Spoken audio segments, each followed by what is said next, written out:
Hey, and welcome to the Outdoor Adventure Hour. I'm your host, Rob Lupo from Lupo Outdoors, and today we have a special guest.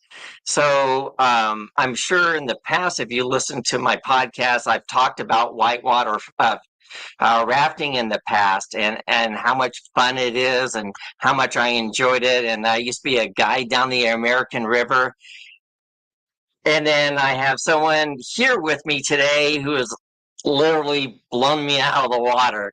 Um, she does whitewater rafting with small kayaks, and it's absolutely epic. And she's going to give us all kinds of hints and tips on picking out your first kayak, identifying what you want to do, and give you ideas about where you should look. So welcome, Lauren. How you doing? Hey, I'm doing great. Thanks for this opportunity. This is awesome. Why don't you tell everybody about yourself and some of the things you've done and some of your certifications and so forth? Oh well, I'm in Columbus, Georgia, which Chattahoochee River is my home river. I got introduced to kayaking through an organization called Team River Runner, which is a veteran nonprofit. And through that organization and the opportunities to travel, I'm now an L4 kayak instructor, paddleboard instructor, swiftwater rescue. Um, I recently got my adaptive kayak instructor certification, which so far to me, I think that's been the most rewarding because what that allows and has taught me is that if you're paralyzed, if you have any adaptive, hand strength, mobility, we can get you in a kayak and bring that mobility back. Visually impaired, hearing impaired, kayaking can truly be a sport for everyone. That's And amazing. yeah, Absolutely amazing. When you first told me about that, I was just absolutely blown away. We're talking people who, are like paralyzed from the waist down and out there in a kayak by themselves, just going at it. And what a great way to like build up people's confidence. it truly is a leveling sport that I believe that everyone can do. Um, it doesn't matter, hearing, visually impaired, mobility, um, kids, little ones, we can put them in kayaks and get them moving. And, really is all the way up. However, challenge by choice, like you can get in a kayak.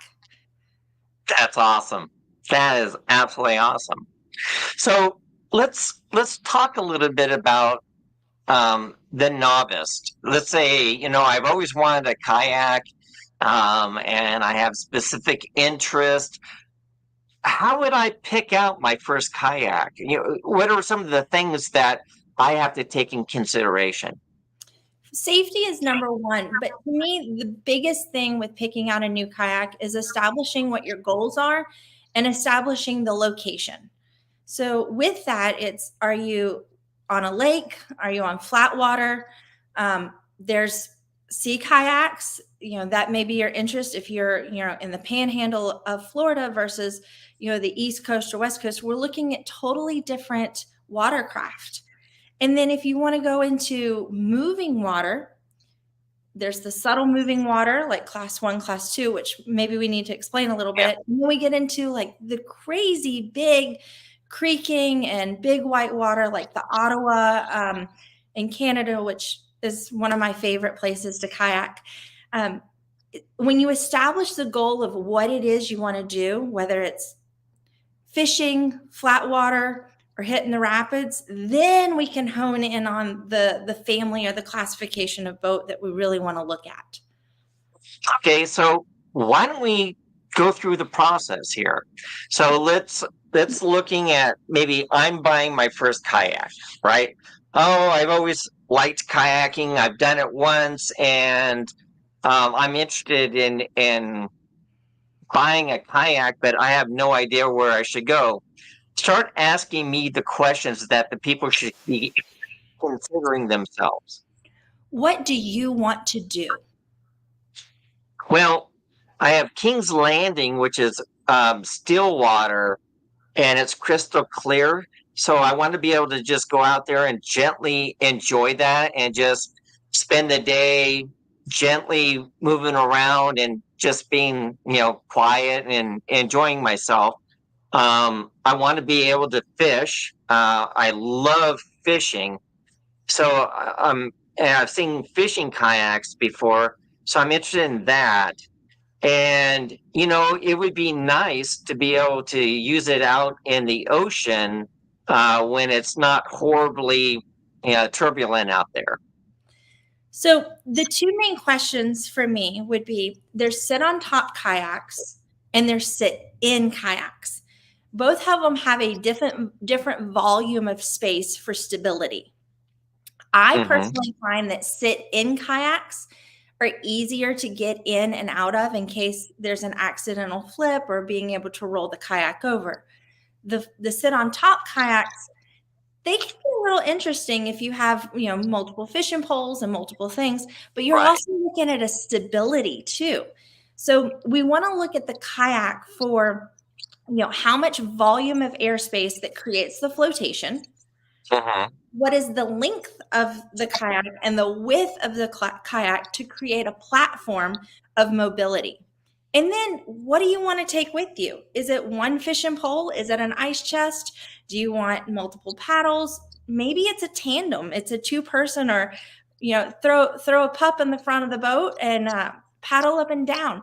So really, to hone in on what it is that you're looking for, we need to know sit in top or sit in, and then we can rig from there. But fishing's always, to me, a little bit more fun on a sit on top kayak. Yeah. So all the fishing kayaks I've seen are predominantly sit on top, and they have a much wider base in the center. So a lot of the fishing kayaks that I personally have looked at, you can stand on the edge, and it doesn't flip. It's very, very stable, which is astounding, because I've been in smaller kayaks that are more towards my waist, Yeah. and you can feel yourself being able to move. So, Yeah. yeah, it makes sense. The stability, the width, and the length is one thing to really look at. Like, what is it you want to put in on to create the goals and the environment that you want when you're out on the water? Now, another concern that I personally run into is when you get into these really large sit on top kayaks for fishing, you have to manage them. How am I going to get them in and out of the back of a truck? How am I going to get them to the waterfront? Can I necessarily pick up and transport these boats? So the next question is, what do you want it to be made out of? Do you care if it's a heavier boat that you have to transport? Or do you want something much lighter and a different material that you can literally carry with one hand? So those are the Yeah. questions that I would ask. So, I mean, so pricing kayaks, what I've discovered is the heavier the kayak, the cheaper it is. And the lighter the kayak, the more of your rent money you're spending. So like, so I currently have a fishing kayak, and it's very wide. It's very stable. It's a sit on top. It has a motor mount on the back. It has a steering mechanism for a trolling motor in the front, so I can have pedals to steer. Lots of mounts, a place to put all my rods. It actually has, it was customized, so it has running lights at the very front. So it's got the green and the red running lights. It's a great kayak. It weighs a flippin' ton. Yeah, I like, mean, without nothing in there, it's a very, very heavy kayak. And I've noticed, so I used to be very strong at one point in my life, and then I was in a car accident, and then shortly after the car accident, I ended up falling and breaking both of my arms. So my upper muscle tone is completely atrophied, and I'm trying to build that back up. So before I could probably lift this up and just put, a a tandem wheelbase at the back to drag it, and I could just move it wherever I want. And now, um, dragging that 30 feet, 40 feet, it puts strain. It's very, very heavy. And it's like I want to enjoy it more, but now the process is like, oh, I should take the kayak out. Oh my God, it weighs a ton, Yeah. and then like I have to lift it up because I have locking rollers on the top of my car. So I gotta roll it up there. And it's at the process where I have to start thinking I still want a fishing kayak, but I want to also use it for leisure, just enjoying myself without all the gear. I want it much, much lighter. You showed me, or we were talking about a specific kayak that you showed me, and oh my God, what was the name of that? Apex Watercraft. All right, let me look it up here.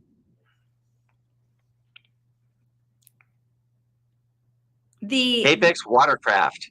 Yes, so they have this fishing kayak, and with one hand, you can pick the kayak up and literally hold it above your head. It is brilliant. Yeah, I found it. And let me bring it up. 1 second here. We're going to present, share screen.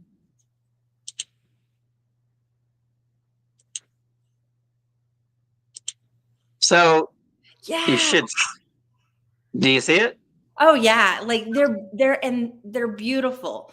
They have many different color schemes for them, and it's so light that just with a paddle stroke you can get in places and go further in, especially if you're in bass fishing tournaments, or into the mangroves, or if you're in like South Louisiana and you're trying to go through the marshes and get out there. Like, it's so easy to just put it in a bag and throw it in the back of the truck and pick up with one hand.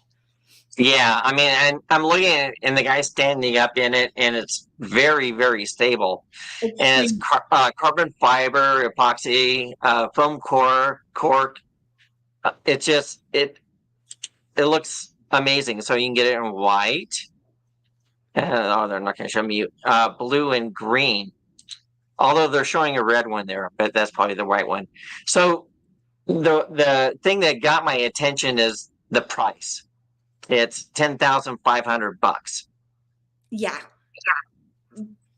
But Yeah, also, what is the price of independence? What is the price of mobility?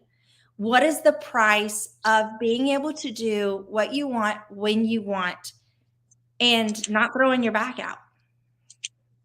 yeah, and I There's mean it's a price of freedom in a sense.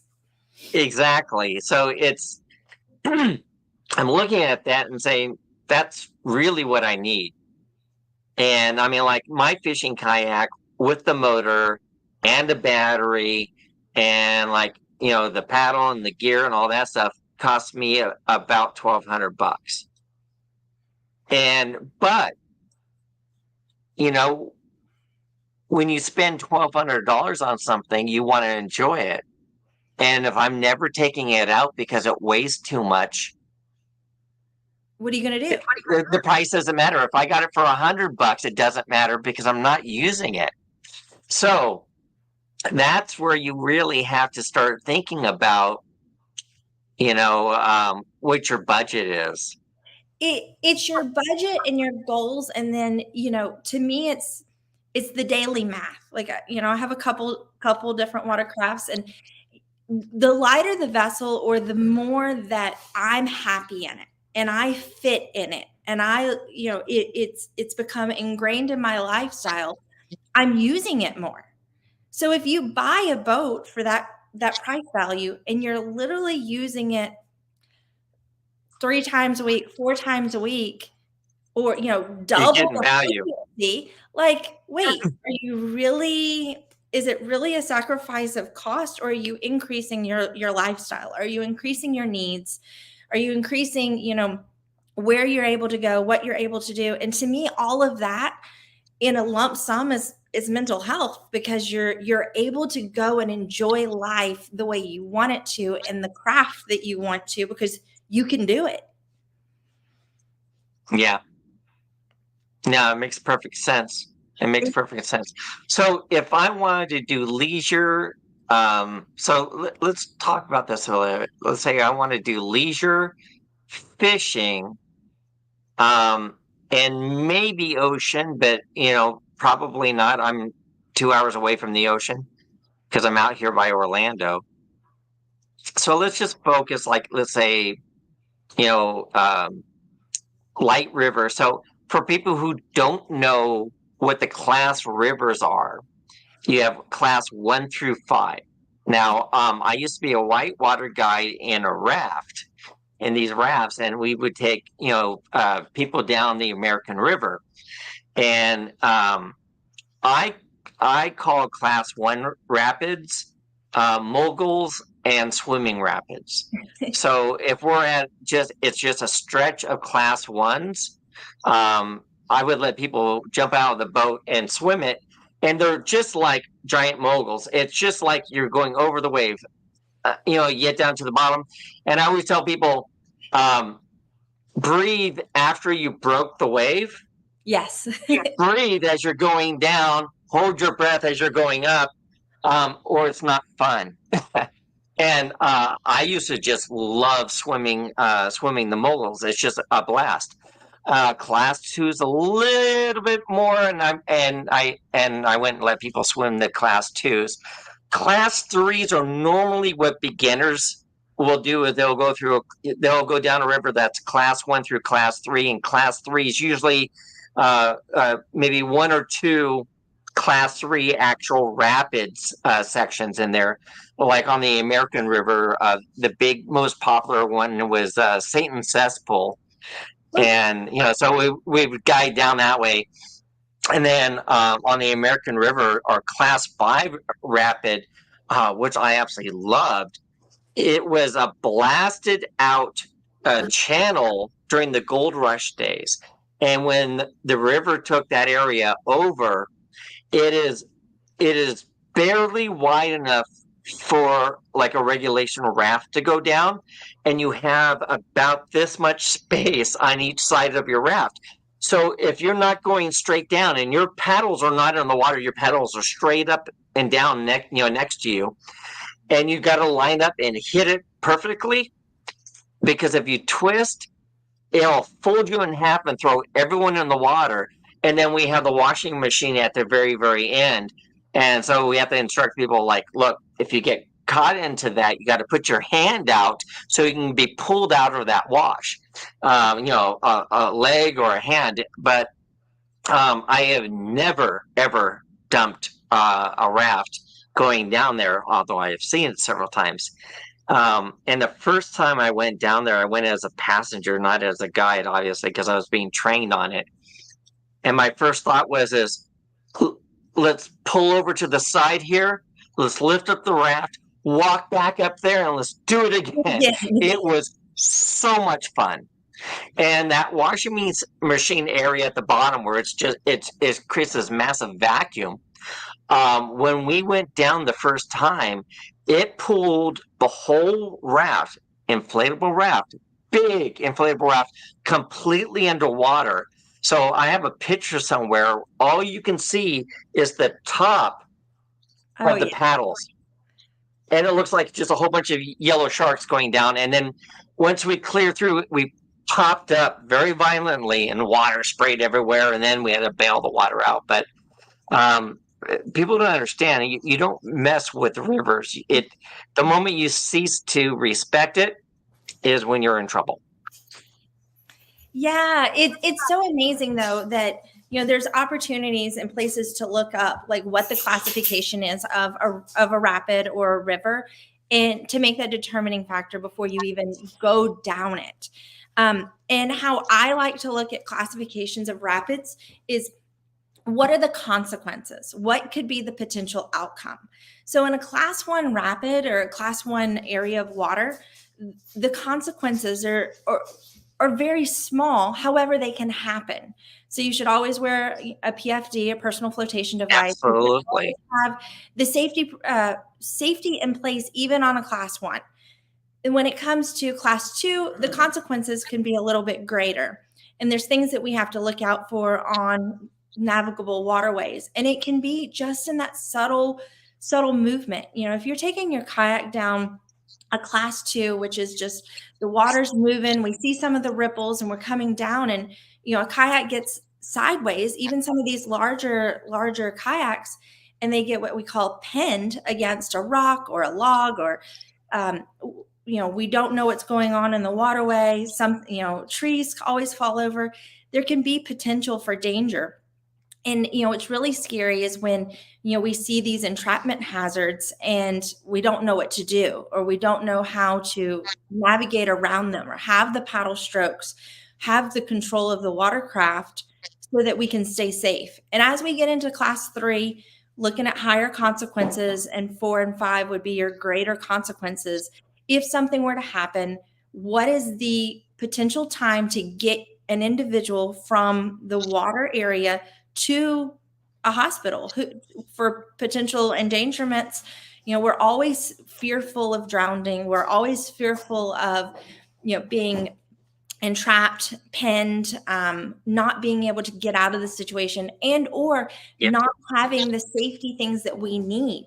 So it's always important, your PFD. Some of us carry pin kits, or different means of a pin kit, which is ropes and carabiners, so that we can use different knots to kind of leverage and pull a watercraft out of an entrapped area.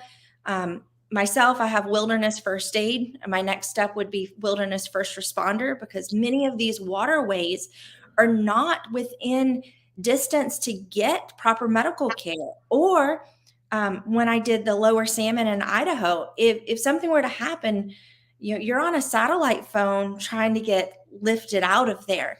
And it's beautiful waterways. I don't think there was a couple that were class three, but just the endangerment of being so far isolated away from modern medicine. You really need to take into consideration, what am I packing in my boat, what is with me, what is the training I have. And if you're going and doing things, I would say always don't go alone. But if you are in these class one, class two, you've created a safety plan where someone knows you're going out on flat water, you have a time, they know when you're coming back, there's an expectation of a pattern, somebody's watching out for you, create those plans, or just have other people join you. Oh yeah, no, without question. It's the safety equipment, as you stated at the beginning, is that's definitely something you don't skimp on. Um, Realistically, people are like, oh, I can get a life vest for $10, at the thrift store, and I'm like, how much is your life worth? Because the whole purpose of that is to keep you alive, to prevent you from drowning. So, and I've seen people buy these really cheap ones and they end up getting saturated with water and start pulling them down. Yeah, and a PFD is only as good as it is worn. So having proper wear, proper weight, weight to size ratio, having the classification for what you need and where you're going is super important. And when you're doing the more flat water, the fishing kayaks, or even if you choose to go into like the paddleboard area, which you can fish off a paddleboard, um, Hmm. you can lean more into the inflatable PFDs, some of the smaller PFDs, which are absolutely great if that's the environment and the goals that you're going for. If you're choosing to go, more into the sea kayaking or more into whitewater kayaking, you need a different classification of a PFD. Yes. And Yeah, the inflatable ones are great for like fishing and still water. But the moment you hit like class one, class two, you need a solid foam one that actually is instant buoyancy. Yeah. because it's not if you're going to fall out, it's when you're going to fall out. And sometimes it's just fun. If you're in a really good creek or really Yeah. good, river, and for you, you're in Florida. For me, I just travel and the different weather. Sometimes it's great to just jump out of the boat and have a swim, and carry on with your next adventure. Oh, without question. It's tremendous fun. So let's talk. So when we were talking about like if I was a newbie and I was buying a kayak, what type of kayak would you recommend for me if I was brand new, never been out on a kayak, um, and I want to use it predominantly for going on nice glass clear water and just enjoying the day and being peaceful and maybe some fishing, but mostly I just want to go out there and paddle. A good, happy, sit on top kayak just seems to be what would fit your best needs. Always have carabiners or ways to strap down your gear, have dry bags to put your gear in. I'm a huge fan of the watershed dry bag. And I roll it up and clip it on. Oh, And I have just, three of those. oh, isn't it amazing? Yeah. I have, Well, you know what's great about those? hmm, Not just for kayaks. I take it whenever I go out on any boat. I want it with me because you never know what's going to happen. So if I go out fishing with buddies, but I use it when I go down to the beach. yeah, Because it carries everything, and then like it's all right there. And if I'm walking by the water or something like that, I don't have to worry about anything in that bag. It is not getting wet. absolutely. So the watershed is my main kayaking bag. It's where I keep my first aid kit because I always carry a first aid kit with me, and maybe an extra powdery pack depending on where I travel. But I also have been known to carry my watershed bag into theme parks because it might rain and I know nothing in my bag will get wet. So it's a perfect. So, with the entry level that you're talking about, a good set on top kayak seems to be, fit your needs. Anything above that, I would go from a sit on top to a sit in, which is a little bit different. Some a new piece of equipment to add to a sit in kayak would be float bags. They're just these large inflatable bags. They have vents on them that you can put inside the bow and the front of the kayak. It helps with the ballast, but primarily if the boat were to flip upside down, it keeps water from really getting into the front cockpit and the back cockpit, and allows it to be a little bit more mobile. And then you can re-enter the kayak from water, even though it's flipped over. Yeah, because it's a displacement process. Yeah. So by not allowing it to completely fill with water, it prevents it from sinking. Yes. Yeah, And that's awesome. and that was amazing. And I actually didn't know I could do this a couple weeks ago, but I had a student who was a C4 complete, meaning paralyzed, and with a capsized kayak. He was in a Jackson kayak, which the model was a Tupelo, I believe. I think it was a Tupelo. And we completely capsized it. She came out of the boat safely. And then she unassisted, we got her back in the boat and flipped the boat up, and she was ready to paddle again. Now, there was a little water, but to me, it just blew my mind that someone completely paralyzed could re enter a sit in kayak. Um, That's crazy awesome. I know. That's inspiring. That's really, really cool. So, do you have a favorite brand of kayak? Like, if you're like, I know Apex is just badass, that because it is. I mean, I was reading about that, and I'm like, I want that. It's just amazing. Yeah. And the fact that it is so light that you could like, there's pictures of people holding it up over their heads with one hand. It's Yeah. that bloody light, and I'm like, that's crazy.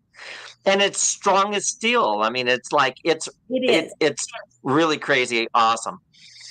So So I have the two of the apexes right here, and I can take both of my boats and put one in each hand and carry both of my boats like this. so the two green ones are Apex.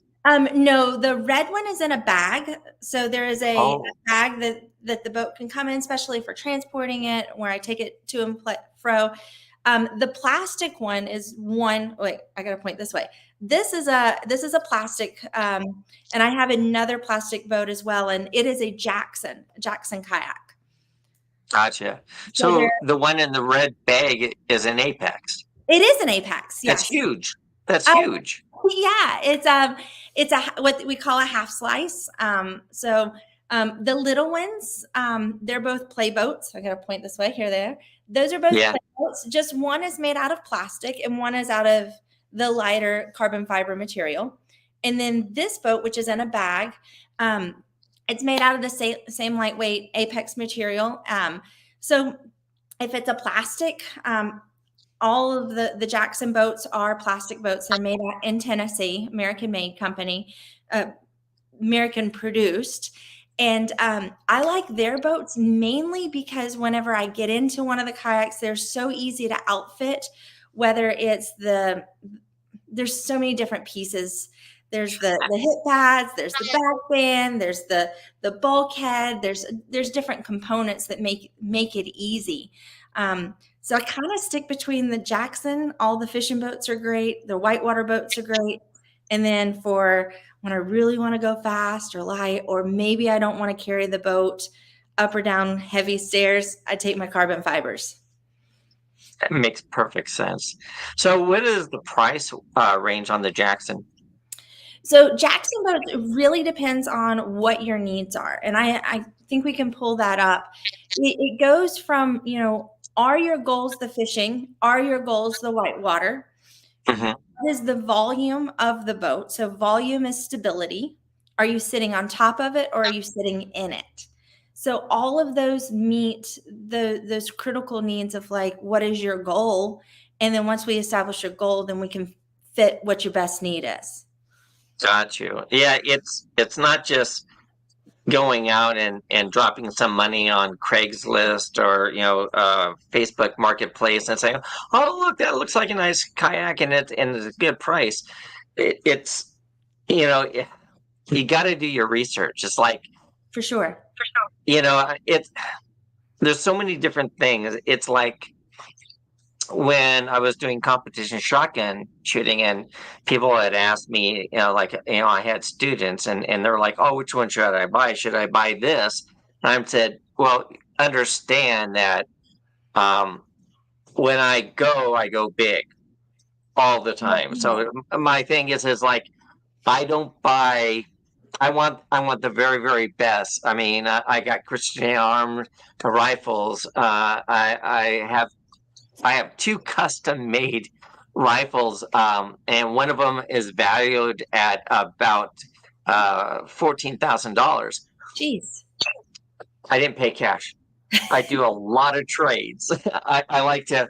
I'm like, well, what are you looking for? And then one of my newest rifles that I got, that's in my Lapua, my 338 Lapua Magnum, just crazy carbon fiber barrel. It's got a Terminator muzzle brake, carbon fiber chassis, everything, and and then it was expensive. I mean, we're talking, several $1,000s, about 4 or 5 thousand, and the scope was another $3 or 4 thousand, right? It fits your needs. It fits your goals. It fits what you Yeah, want. And when you're happy with it and you enjoy it and it's comfortable, you have a tendency of doing it more, which gets you out, exactly. which gets you going, and it makes you all the more better. Now, I love Jackson boats and I love the Apex boats, but to me overall, as long as you're getting on the water, I'm a huge proponent of like getting on the water and paddling. I don't care what it is. Go. And you never purchase in a way the first boat you try, because I kind of compare a lot of kayaks to Harry Potter wands. Sometimes they pick you, you don't pick it. Sometimes you show Yep. up to the shop and you're like, I want a blue one, and only to find out there's no blue ones. So, Yeah. it has to pick you. And there's many outfitters all over the nation who have various types of boats, and a lot of them are happy. Put them on the ground, sit in them, figure it out. Maybe this one isn't comfortable. Maybe the backrest needs to be bigger or smaller. How can we Exactly. outfit it differently so it fits Because your you needs? can customize a lot of these to Oh, fit you absolutely. specifically. There's Absolutely. a place here in Florida that sells kayaks, and they have like water next to them, and they have all of their kayaks on this pier. So if you want to try out a kayak, they have this like little area that you can get into the kayak and try it out before you buy one. And I'm like, that's bloody brilliant. Yeah, And it there's goes because now you know exactly how it's going to feel. I don't like the way this feels. I don't feel like I'm stable. I like it, but yeah. So, but you're not going to know that until you get into the water. So, if yeah, you're able, to go to a place that allows you to try the kayak before you buy the kayak, do it. that's going to be your best bet. Yeah. Even if you don't buy there, you know exactly what you want because you've tried it. Yes, I visited.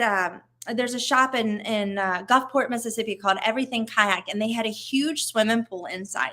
And they would put you can put the kayak inside, and not only just paddling and maneuvering around in a swimming pool. Go get a fishing pole and see if you can sling it and cast it and get it where you want it to go, and find out how unstable is the platform you're on, and if that meets Exactly. your needs. Because I know if I'm on the dock, I can hit a certain distance. But if I'm in a kayak, sometimes that can change. It could change a lot. So, you talked about the Jackson kayaks. Um, let's talk about when you would use one kayak over the other.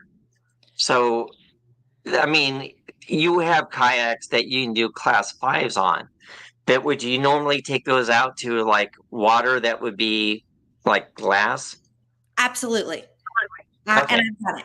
Absolutely. So, I've done, was it Wikiwachi, I think is it near your area. And, it's where the manatees are. And it's easy, especially, my carbon fiber, you can take them into the mangroves in South Florida. You can do your flat water. It's light to load and unload.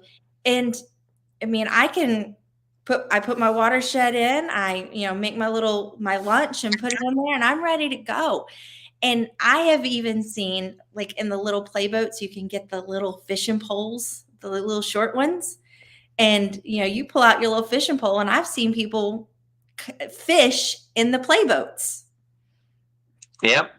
It's Yep. I mean, it's the it, old saying, where there's a will and a way. And if you're on a kayak and adventure, and I wouldn't necessarily do crazy rapids having a fishing pole inside my boat, but if I was doing some just easy peasy moving along, absolutely. yeah, I mean, it makes perfect sense. Before we started, we were talking about motor mounts for kayaks, and I showed you one that I thought was really interesting called the Bixby K1 Power Shed. And let's bring it up here so I can show it to everybody. This is just a very, very cool kayak. It's just insane. And they have different mounts. So it can plug in like right underneath your kayak. I've seen people they have a whole bunch of different ones. So some are for kayaks, inflatable watercraft, paddle boards. So the one I saw live was done with a paddle board, and it was the coolest thing ever. Um, but as you can see, the mounts are like you have your traditional mounts, under mounts. I think this one is, yeah, this is above water mount, and they're all really, really neat. And what's nice about this is that it uses like a foot pedal to steer and move around, which was just cool. And it's tiny. It's really, really tiny. But like I said, the first one I ever saw was on a paddleboard, and the guy was steering with his feet, and I was like, "That's But cool." it's And really, he was getting some speed off of that too.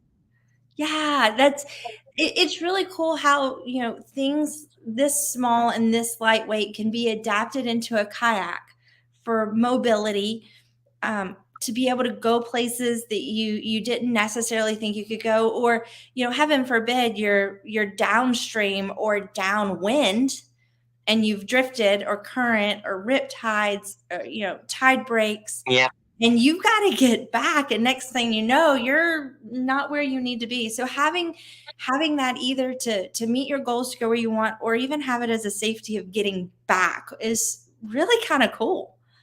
yeah. We talked about that a little bit before the show. It's like my first thought process. Well, aside from the fact that I can use it as trolling for fishing, but um, is is if I'm out paddling and my arms get fatigued and I got a long ways to get back, right? And if I have a headwind on top of that with fatigued arms, Yeah. yeah, it's exhausting trying to get back to where you need. And what this would allow you to do is this becomes your emergency backup. You can now get home because that lasts for hours. The battery pack that you get with this thing, it's like you could pretty much use it all day for the most part.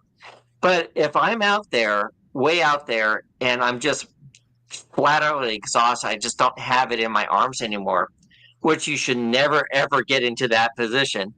But now I have a way to get back uh, um, without further endangering myself because that will definitely push you against the wind.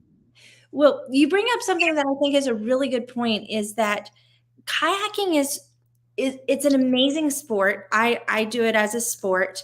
Freestyle is one of my favorites, but when you paddle, having really good instruction on having proper form, where are you sitting in your boat? How are you paddling? Like, arm paddling is different. It uses different muscles that fatigue a lot faster than using core muscles, using your back muscles, so that you have that major rotation and that strength, which gets you further and longer. So your fishing day can actually be a lot longer, and your arms aren't Yep. as fatigued. So when you decide to get one of the boats, getting some instruction or looking it up. What is a forward stroke? What is sweep? What are stern draws? What are all of these different elements of the length of a paddle? Can be a little bit complicated. You're looking at it, I paddle a 194 to 197. Somebody paddles a 210. What does this mean, and how does it correlate to my boat and where I want to go? So, can you explain what those are for people who don't know? Absolutely. So your paddle has a length. So it's the centimeters of it. So there's major parts of the paddle would be the length of the shaft, and then you have the blades.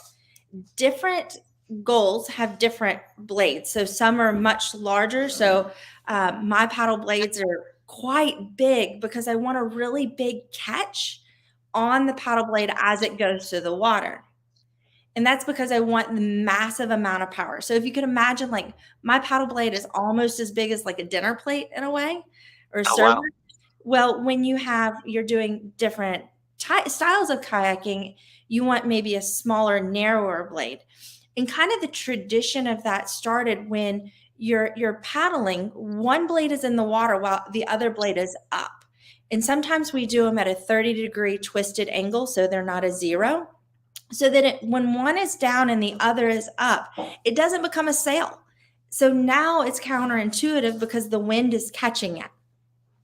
So you have one that's catching the water and one that is slicing the air, so that they have a degree of twist in the blade, or Oh, in the shaft, that affects the blade. Now, bigger blade is a lot more connection with the water, a lot more rotation pulling it through. And it can take some time to get that muscle memory on rotating our core and establishing our back muscles, where the smaller blades are not as much torque, that word, on the water. So it can be a little bit easier to maneuver. Gotcha. That makes perfect sense. That's pretty awesome.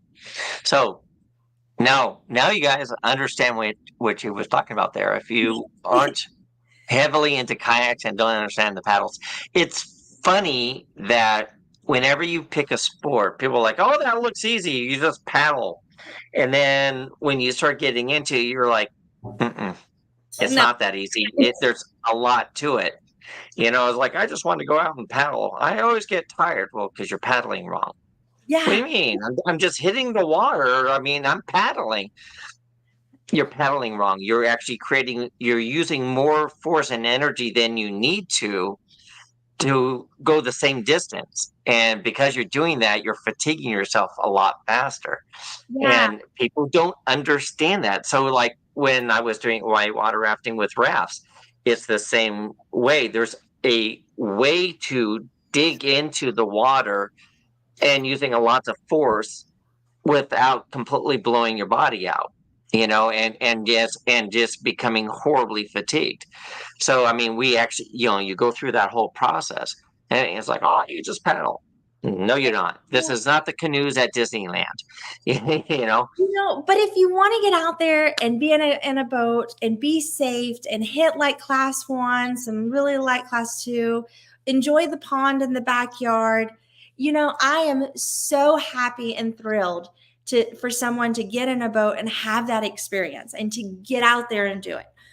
But when things, that when the challenge increases, so does all the little things and the details of the little things. Having the paddle, I'm kind of a stickler for even the tape. Like I have grip hand tape where my hands go. So if my Yeah. eyes need to be somewhere, I don't have to guess where my hand goes. It always goes back into that same spot where electrical tape. I get a little fancy sometimes and do colored electrical tape, but I always know exactly where my hands belong so that I'm never overreaching and extending my shoulders. I'm keeping them in. I'm keeping my shoulders safe. And then with the paddle, depending on if you're in a sit in or a sit on top, you want to make sure that the length of the paddle, when you do a full forward paddle stroke, yeah, I know, I feel like I'm demonstrating it as I'm talking. When you're doing a forward paddle stroke, you want to make sure that the blade is in the water. And if you're sitting, above the boat and a sit on top, you're going to need a longer paddle. If you're sitting inside the boat, you want to make sure that you're not hitting your elbows or where the boat fits on your side. So there you're having a really fun time because having a Exactly. boat that doesn't fit you, generally they run in small, medium, and large. Having a boat that doesn't fit you, having gear that doesn't properly fit you, having the wrong paddle, the wrong tool for the wrong project can make the project a lot harder or the goals a lot, more difficult. And the biggest thing is, all the pieces come together. So when a person gets on the water in any way, whether it's fishing, flat, or kayaking, they're having the most successful and fun day that they can have so they can come back and do it again. Yep. I agree with you. So, what would be your recommendations for people to start? Is there like a website you would recommend? Or is there like, how would you tell them to go out and research and check out different kayaks? Because I mean, there's places you can go rent kayaks too. Yeah, there's a lot of kayak companies that sell kayaks inside the United States. You have Hobie, you have Jackson, you have different companies that import kayaks here to the U.S. For different styles and what you need. So being able to do that research, always shop local or find your local kayak shop. They'll help you. And then the other thing is establishing the goals and looking at what are the navigable waterways in my area and if that's where I want to go. So you can go to a local shop and say, "Hey, my goal is this river, this waterway, this lake." So you have that Right. information. Yeah. The worst thing someone can do is just randomly buy something and immediately finding out it doesn't fit their needs. And Yeah, it's because you never thought what your needs were in the first place. very important. Very important. And there's a lot of Facebook groups. For me, I'm in Georgia, so Kayak Georgia is really big. Each state has their own kayaking organization. There's whitewater clubs, there's canoeing clubs like Arkansas Yep. Canoe Club, Missouri Canoe Club. So a lot of states have their own, whether it's fishing or whether it's whitewater, Facebook meetup community groups. There's rendezvous and there's water festivals. There's races. Like my favorite race to go watch is the Green Narrows every year. It's an incredible whitewater kayaking race, downstream race. There's freestyle kayaking competition, especially in Colorado. It's really, really big in the summer. Um, so there's not just one place to look and say, hey, what are all my options? Because there's so many options. Do you want to see kayak? And we haven't even talked about canoes, your open canoes. I Yep. did the open canoe the first time in April. And I'm going to Hawaii. I'm really excited about it. And I get to do the 7-man open canoes. That's They're all That's in the gonna be water. crazy cool. I know, but they're all in the watercraft family. And that boat, that watercraft would not fit my needs here in Columbus. Just You know. so it's a cool boat, cool history, but it doesn't fit what I can do here. Um, So one of the groups that's out here in Florida in the Orlando area, they go out. Um, I think I think it's to the Gulf of Mexico. I think I could be completely wrong, but yeah, they do night kayaking to watch the luminescence.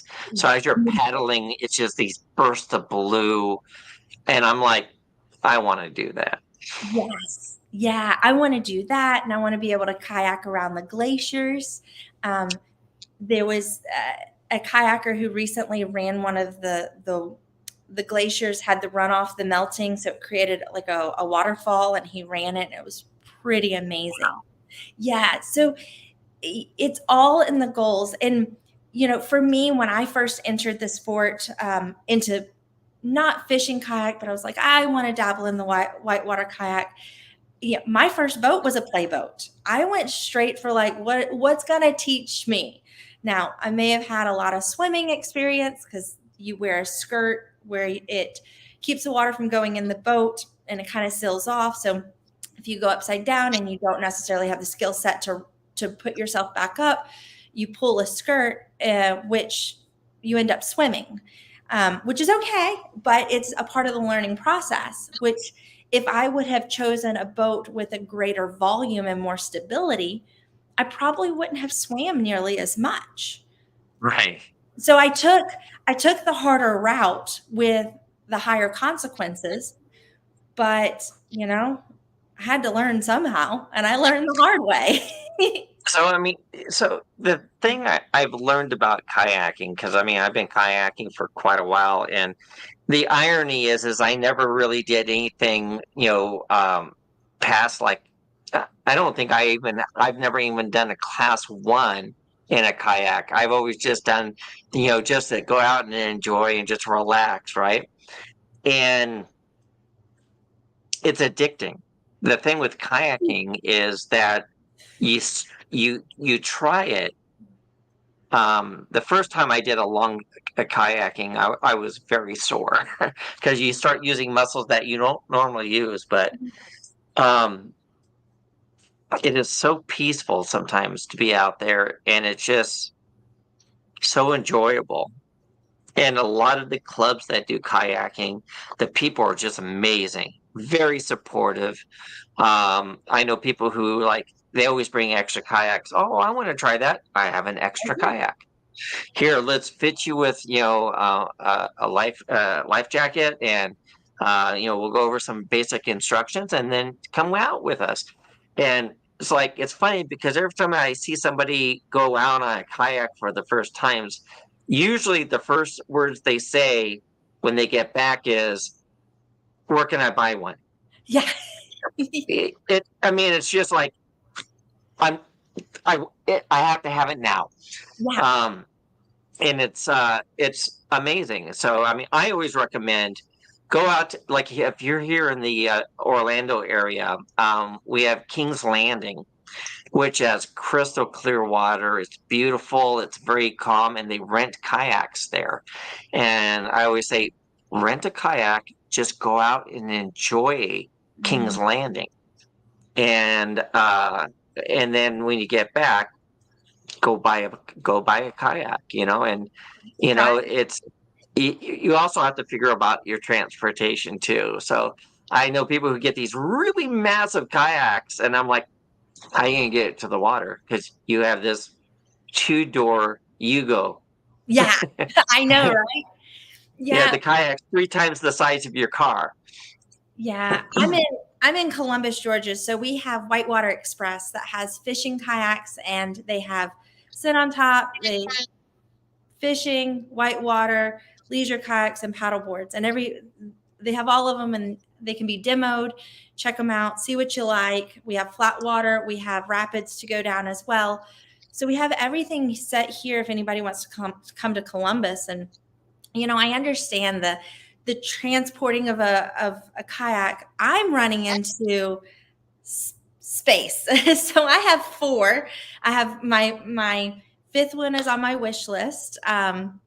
So be a matter of time, and I'll probably have six, and it'll be okay. All right, we're at 57 minutes. So we have 3 minutes left, or a little bit under 3 minutes. So, what in these last 3 minutes, tell me if you could only have one kayak, period, which would it be for you? Apex rebound. Gotcha.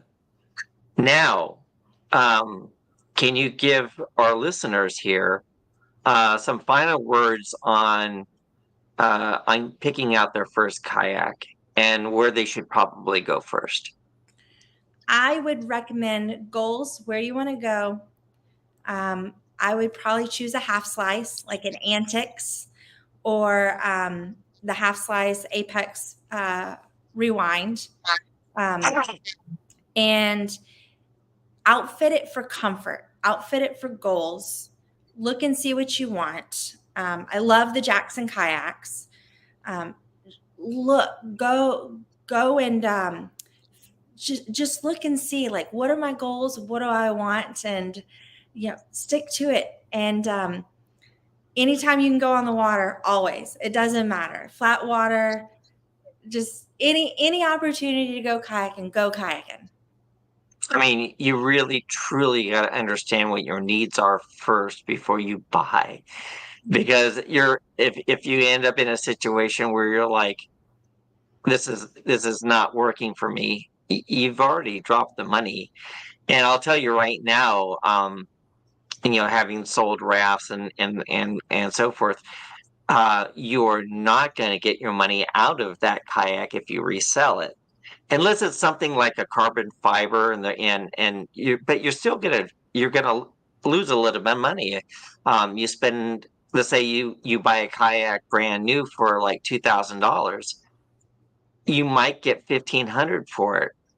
Might You might get 1,500. Yeah. Yeah. Which is so true, but I can honestly say, like, I picked my boats picked me. I knew what my goals were. I have outfitted them very well to myself, and a lot of outfitters will help the personal outfitting, and I wouldn't trade my boats for anything. That's perfect. All right, in the last 30 seconds here, Lauren, wanted to thank you so much for joining us today. Love talking to you. Lots of great information.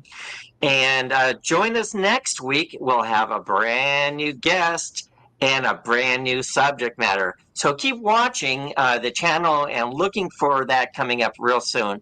And we will see you next week.